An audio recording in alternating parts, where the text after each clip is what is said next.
All right, so we're working in the shop again. We're working on the big old Nash. This is a 1949 Nash Ambassadoor. And if you're familiar with Nashes, they have a very unusual rear end. They have what's called the torque tube assembly, which means that the driveline is encased. It's basically solid all the way from the tail shaft of the transmission to the differential. And with this superior design, the drums, unlike most cars, are tapered.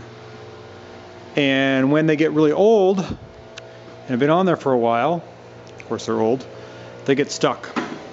And I've worked on enough Nashes to know that this is a monumental day.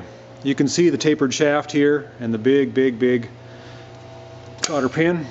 I should say cotter pin. It's a big Woodruff key. It goes in there. So there's a few ways to get these off. They're usually really stuck. I used to get them off with a modified axle puller. I'd put that right on the drum there, and I'd pull, heat like crazy and see if I could get them off. Usually that results in a bent drum. So I would resort to my persuasive techniques here with a rosebud and the torch. Get the drum cherry hot right here at the center where the hub is, and it would pop off. This tool here is on loan from the Nash Club of America. You can see the differences in the tool. Much more stout. I actually didn't think today that this tool was going to work. I was sweating and cussing and heaving on that thing, and finally it popped.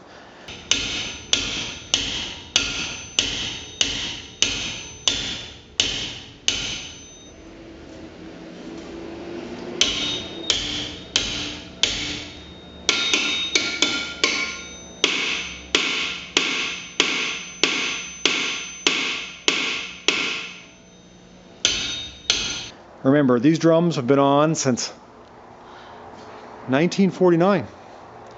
Big old Nash. Finally got those off. And it's a good thing I did pull it off, because you can see the shoes are down to the rivets. So we've got to reline those, put in some new wheel cylinders, and I think I'm going to probably pop in some new axle seals too, just due to the age of this old girl. Here she is. 1949 Nash. Little progress report for you.